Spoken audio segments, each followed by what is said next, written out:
por acompañarnos en Contragolpe, como todos los sábados.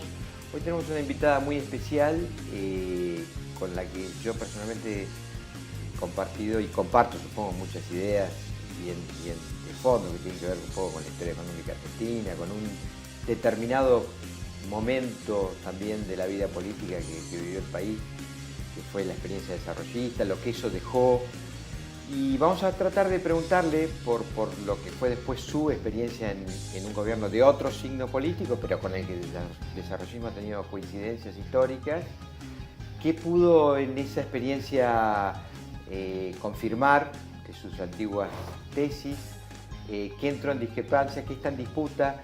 De todo eso vamos a hablar con Mercedes Marcó del Pont. Ustedes saben, fue presidenta del Banco Nación, presidenta del Banco Central. Es actual consultora económica, tiene su fundación también con muchos años y vamos a tratar de, en dos entrevistas distintas, en una primera más comparativa de lo que fue, como decíamos, su experiencia y en otra mucho más de juicio de lo que está pasando hoy. En un minuto venimos con Mercedes Marcó del Pont.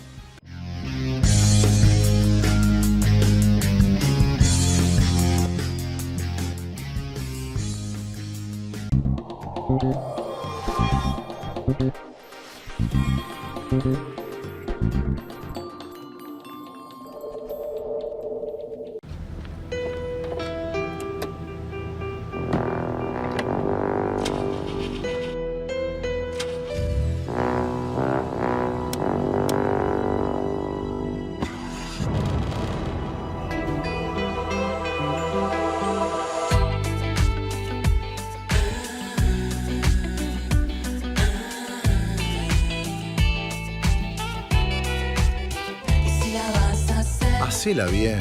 Pedí tu préstamo online. Banco Ciudad te quiere ver crecer. Hoy es momento de descubrir, de encontrarte con vos e imaginar, de soñar, pero en grande. San Juan celebra los vínculos. Venite a San Juan. En Vicente López seguimos acompañando a las escuelas y sus familias, con becas para 1 de cada 4 alumnos y un kit escolar completo para 13.500 chicos. Que todos los chicos estudien en igualdad de condiciones. Eso es vivir mejor. Cuando te das cuenta que acá tenés la posibilidad de crecer, cuando sabes que tus hijos tienen dónde estudiar, cuando todo el esfuerzo que haces se convierte en trabajo, elegís quedarte en tu ciudad. Porque sabes que acá hay futuro. Porque sabes que en Tres Arroyos vos podés. Estamos abriendo escuelas donde antes no había. Juntos estamos transformando la educación de la ciudad. Buenos Aires Ciudad. Vamos, Buenos Aires.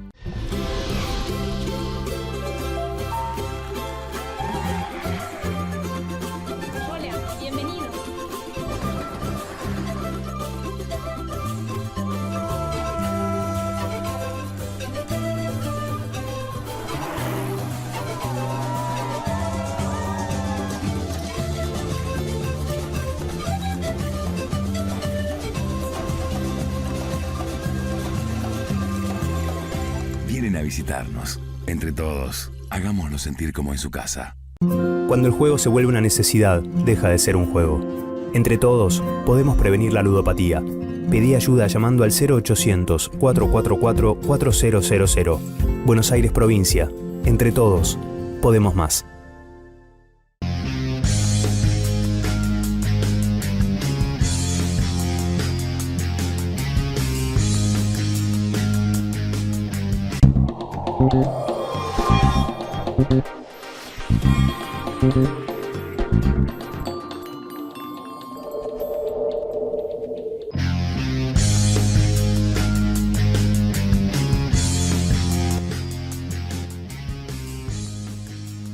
Bueno, Mercedes, gracias por venir a visitarnos aquí a Contragolpe.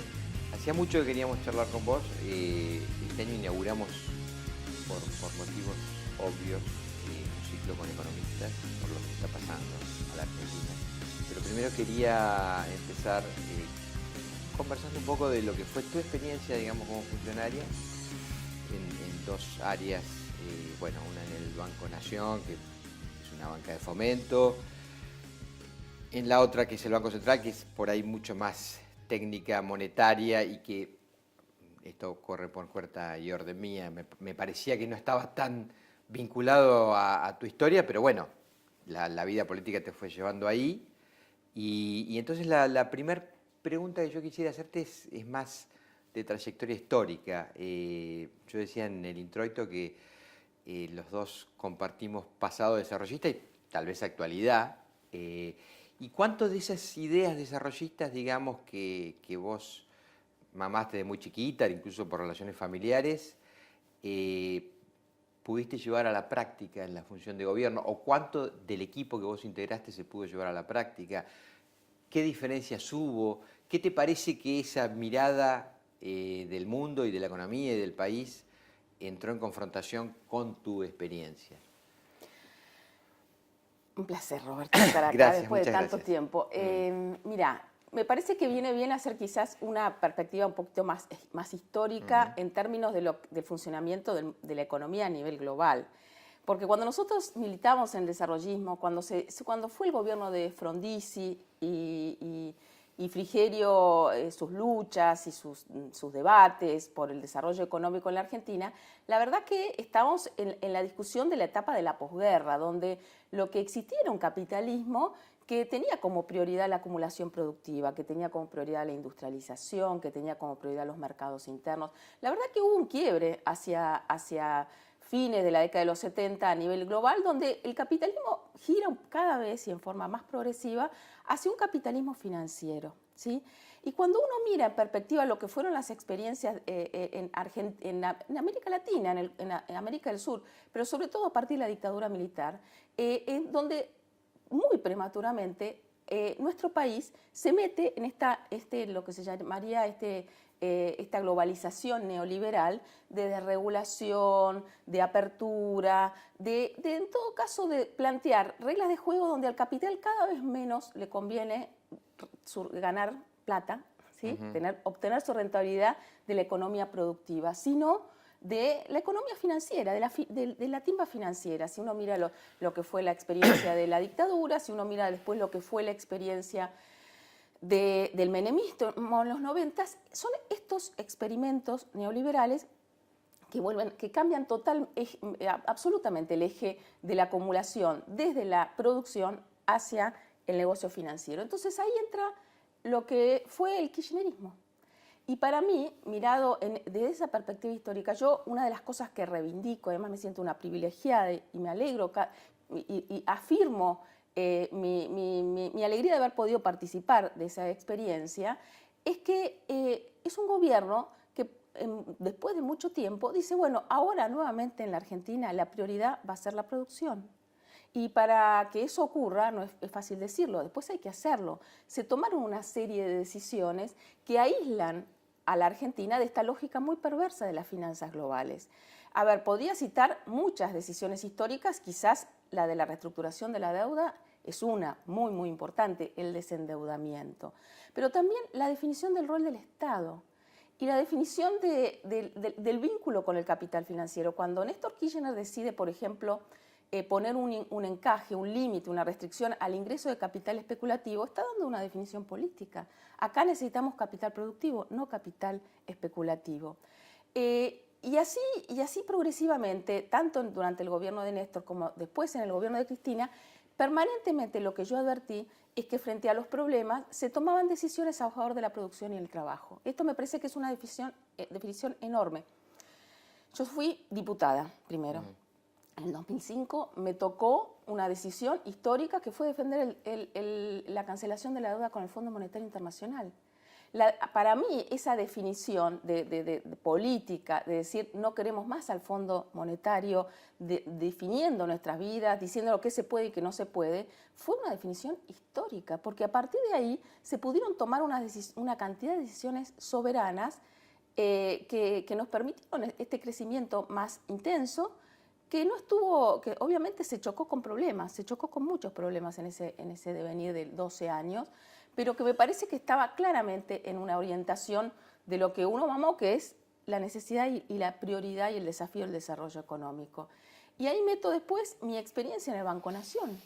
En el Banco Nación cuando yo llegué era un banco que se dedicaba un poquito a crédito consumo, un poco mucho estaba metido en el crédito hipotecario. Y dije, bueno, el Banco Nación, por mandato, tiene que ser un banco que se dedique a financiar la producción. Pues yo dije una banca de fomento, ¿no? Efectivamente. El banco... Tomando un poco los modelos de los bancos en Europa, sobre todo en la Europa de posguerra, que tienen ese instrumento, digamos, de fomento. Absolutamente. El Banco Nación, así fue que nosotros creamos una cantidad de líneas para las pequeñas y medianas empresas, a tasas muy, muy competitivas, que nos permitió muy rápidamente tener una inserción muy fuerte en toda esa capilaridad maravillosa que tiene el Banco Nación a lo largo y ancho de nuestra geografía. Y después en el Banco Central. Y en el Banco Central, para mí fue quizás una experiencia fantástica, porque además yo tenía un diálogo y además enormes coincidencias con la Presidenta de la Nación, con Cristina. Y uno de los hitos más relevantes fue para mí poder modificar la Carta Orgánica del Banco Central. Porque la Carta Orgánica del Banco Central era una carta orgánica que hacía del Banco Central un actor absolutamente pasivo, que no podía hacer nada, no podía regular el crédito, no podía meterse con los bancos, no podía regular la tasa de interés. Era una carta orgánica, pensemos, de Cavallo, ¿sí? Una carta orgánica del 92 que Cavallo decide decir, no, el Banco Central no se puede ocupar de ninguna cosa que tenga que ver con la producción, el crecimiento, el empleo.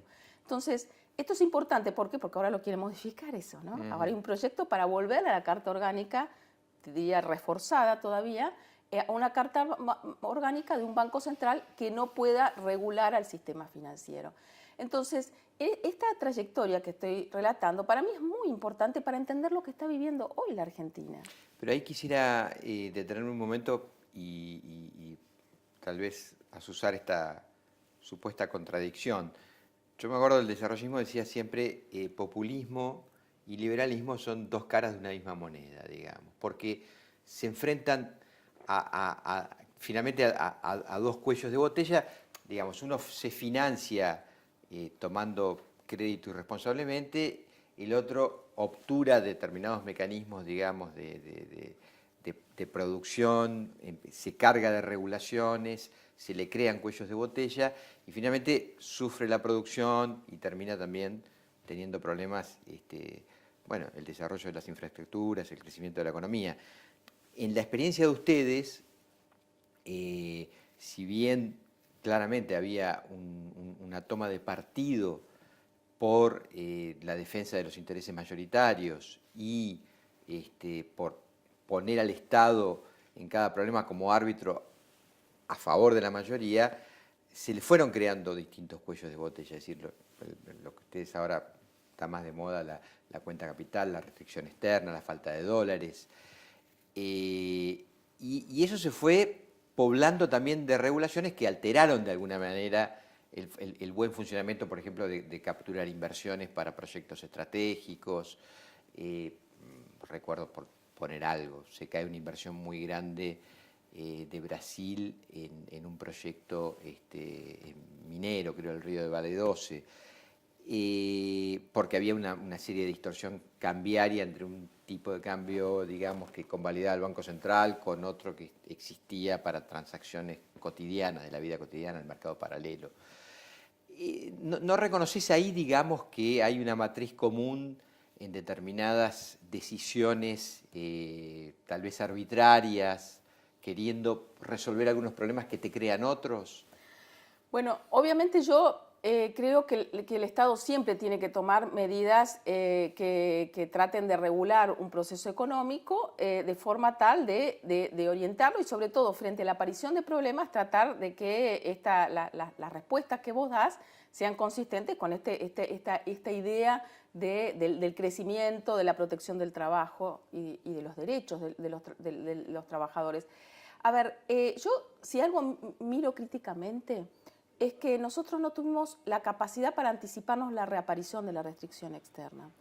Y quizás también miro críticamente que el kirchnerismo tuvo mucha fuga de capitales.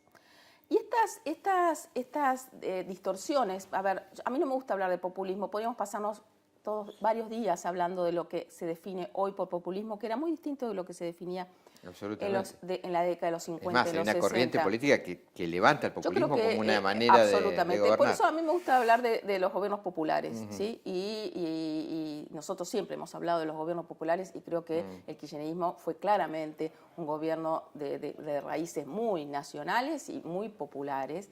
Es lo que uno advierte es que no anticipamos, por ejemplo, la reaparición de la restricción externa, vinculado a qué?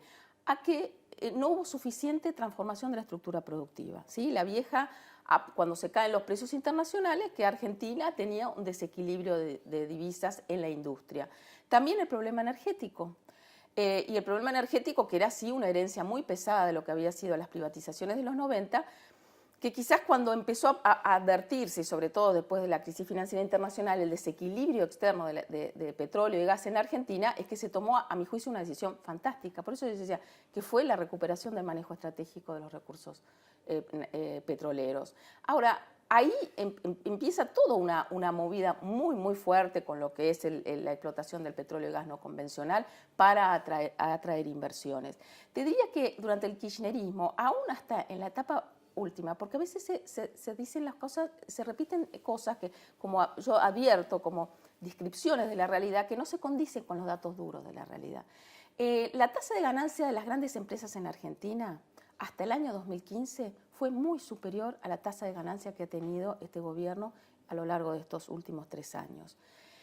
La tasa... Perdón, ahí quiero hacerte una pausa. Sí. Yo creo que eso no está en discusión, porque me parece que la rentabilidad de las empresas, después, como dijimos en un segundo programa, vamos a referirnos a la actualidad pura y dura. En la actualidad pura y dura tenés empresas como Arcor, que registran balances negativos. O sea, eso es un dato inédito que creo que Arcor no lo registra desde un balance del 2001-2002.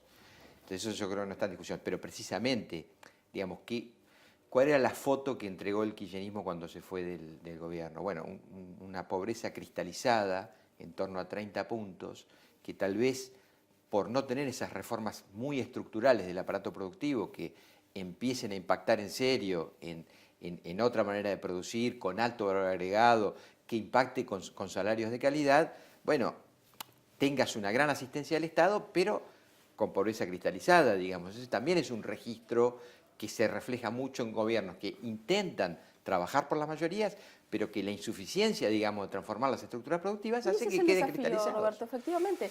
Yo no diría pobreza cristalizada, porque el gobierno en el año 2003 empezó con una pobreza del 54%, más aproximadamente, y terminó con una pobreza altísima, menor al 30%, pero altísima. Y que tiene que ver, la pobreza siempre tiene que ver con la incapacidad de generar condiciones de inclusión social y sobre todo de un mercado de trabajo que asimile a aquellos trabajadores que hoy todavía están, y ahora más, fuera de las posibilidades del trabajo digno. Ahora, claro que sí, esa es la economía, es un maldito problema tras otro. Yo creo que si vos me decís, ¿qué pasó? ¿No hubo transformación estructural suficiente? Claro que no la hubo. ¿Había posibilidades a fines del 2015 de, sin entrar en una crisis como la que generó este gobierno, reorientar el proceso hacia esas prioridades? Sí, muy difícil, en un contexto mucho más difícil. También. En un contexto internacional dificilísimo. Cambió. Dificilísimo, que todo para atrás, los precios internacionales, el comercio mundial, el proteccionismo, Brasil, en ese contexto mucho más difícil, obviamente lo que yo reivindico es tener capacidad del Estado para seguir administrando y gobernando sin generar crisis, ¿sí? Y no había condiciones de crisis. Esto me parece que es muy importante. Hacia fines del 2015 había problemas, pero había problemas de inflación, había problemas de pobreza, había problemas de restricción externa, había problemas de desequilibrio fiscal razonable que había que abordar. Pero a partir de, identificar los problemas y con menores grados de libertad internacional, ver cómo se abordaba, con qué alianzas, con qué instrumentos, con qué mecanismos. Y la regulación, por ejemplo, si hay algo que yo miro críticamente, es que decía recién que las grandes empresas ganaron mucha plata en la Argentina. Cuando uno mira cuánto se reinvirtió de esa ganancia en la Argentina, efectivamente fue muy baja la tasa de reinversión. Entonces, yo me pregunto por qué, porque la verdad que nosotros no le dimos condiciones para que ese capital, ese excedente, se metiera a especular. La verdad que no le dimos condiciones. Pero sí se dolarizó y se fue. Y entonces ahí sí yo hago una mirada crítica de decir, ¿cómo no nos dimos cuenta que la Argentina está metida en esta lógica perversa del negocio financiero, donde hoy es el capitalismo una gran timba financiera, y que por más que vos no le des oportunidades locales y que estés tratando de promover la acumulación productiva, ese capital se fuga, ese excedente se fuga y se va a timbar afuera.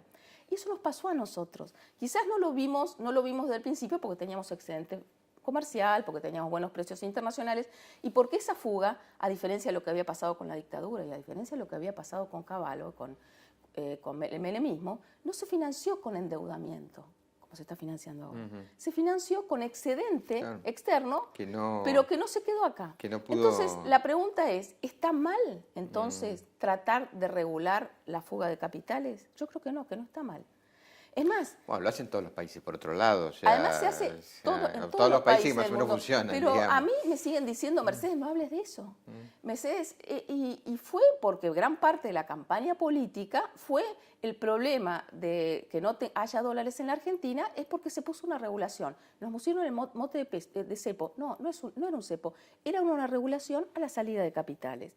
A la salida de capitales vinculado con un activo financiero. Que en el medio hubo distorsiones y que hubo arbitrariedades, es cierto. A lo mejor se necesitaba dólares para importar que no llegaron a tiempo y eso perturbó todo el funcionamiento.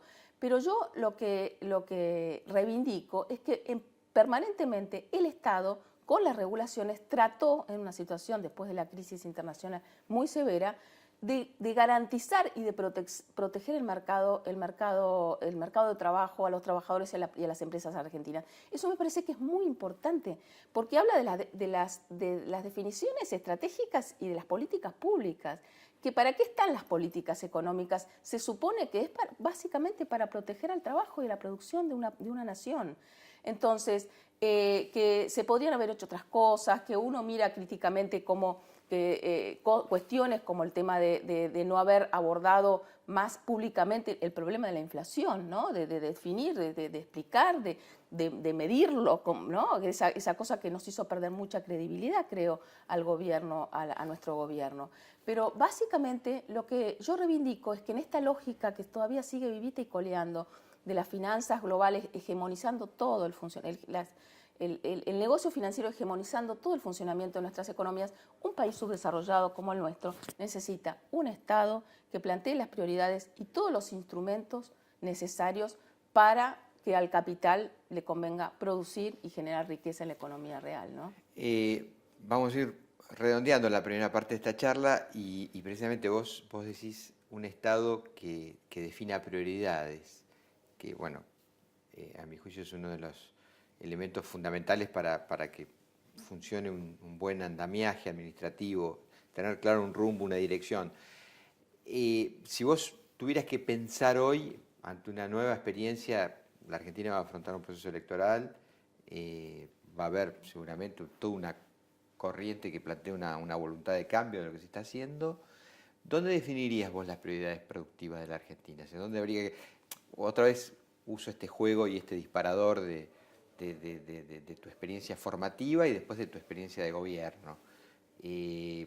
Los años en que nosotros empezamos a mirar con atención la economía argentina y la economía del mundo, había seguramente otros marcos que, como bien decís vos, ya hoy no existen. Aquella era la batalla del petróleo, cambio de la matriz energética, para transformar toda la estructura productiva. Hoy, ¿dónde te parece que habría que poner el acento?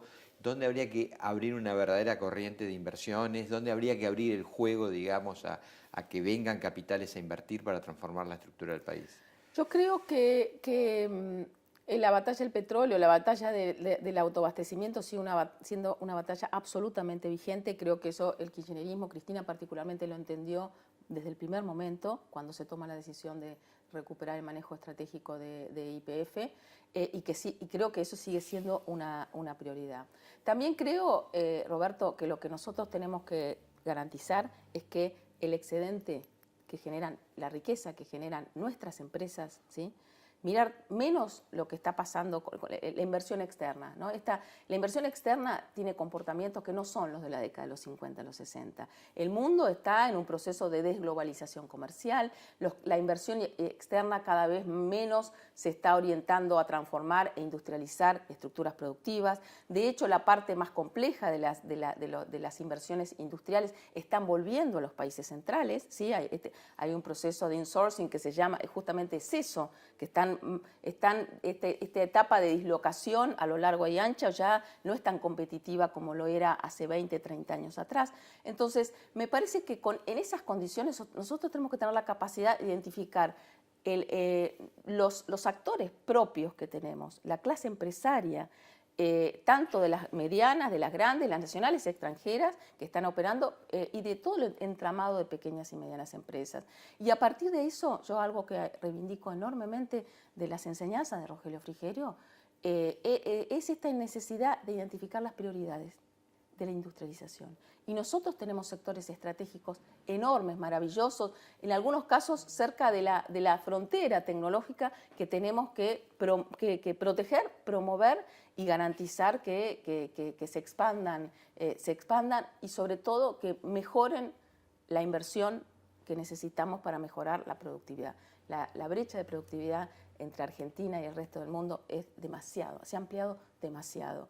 Y para reducir esa brecha de productividad necesitamos inversión. Y para que haya inversión necesitamos reglas de juego a favor de la inversión. Y necesitamos un Estado que impulse, que acompañe, pero también que obviamente regule el proceso económico, ¿no? Mercedes, en una segunda charla vamos a profundizar eso porque me dejaste algunas preguntas picando, otra vez usando ciertos disparadores, ya metiéndonos mucho más en lo que está pasando hoy en la economía argentina, pero primer interrogante es saber si con la tasa de ahorro nacional tenemos un suficientemente excedente para movilizar, bueno, la fenomenal riqueza que tiene este país. Pero lo hablamos, si querés, en una segunda etapa. Nos encontramos el sábado que viene en una segunda charla con Mercedes Marco del Pons. Gracias por acompañarnos.